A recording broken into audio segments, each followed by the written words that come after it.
Mai alfarma sarkin ci gaban zango a jihar Ashanti Alhaji Audu Ali Bari ya yunkura wajen tabbatar da karfafa halaka tsakanin zangon jihar Ashanti da kasar Brazil. A faɗarsa, al'umman jihar Ashanti da ke karkashin Otumfuo Osei mai kasa za su samu damarmaki masu yawa musamman ta fannin kasuwanci a tsakanin su da wasu al'umman kasar Brazil, abinda yake da kyakkyawan zaton zai kawar da talauci a jihar Ashanti.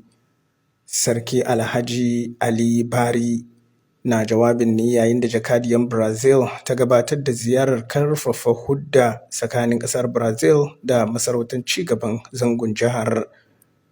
Sai dai sarkin ya jaddada buƙatar da matasa su mai da hankali wajen neman ilimi tare da kaucewa duk wani abin da zai haifar da tarzoma a zaɓen bana, inda yake cewa ko shakka babu kasuwanci ba zai karfafa ba fashe da zaman lafiya tare da ilimi. Matasa zongo ba matasa zongo kare ba, ko matasa duka na Asante duka ne.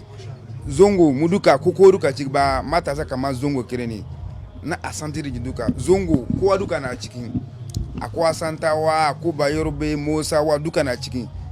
Mutane Asantawa ne, Asante region ba tun zongo ba. Mun yi duka ne ba kamar zongo kare ba ne. Don shi matasa su kuma su koyi, muna roƙo kuma matasa kuma su bari kowane time allocation su duba batun allocation shine important na gobe.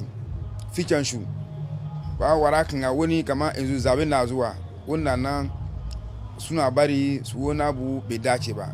Don shi muna roƙo su zo kasa su bari mu samu zaman lafiya kuma su ji magana manya.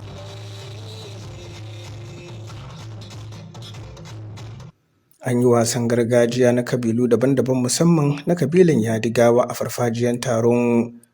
Ita ko jakadiyan Brazil ɗin ta nuna farin cikinta matuka bisa wannan sabuwar halaka, inda take cewa al'umman ƙasar Brazil a shirye suke su ba da haɗin kai wajen kasuwanci da Ghana domin samun amfanin bai ɗaya a tsakanin su.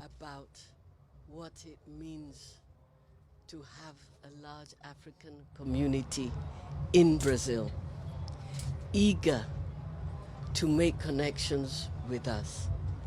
So it is gratifying to hear your resounding yes. Come and talk to us. We will come with you. I am very grateful. Masharhanta dai na bukatar da matasa su ba da haɗin kai sosai domin ganin an samu an kawar da matsaloli da ake fama da shi a yankin jihar Ashanti na ƙasar Ghana. Ana ko sa ran wannan ganawar wani babi ne da zai taimaka wajen magance matsaloli na harshen sana'a da dai sauransu a jihar Ashanti. Hamza Adam, Gaskiya TV daga Kumasi, Ghana.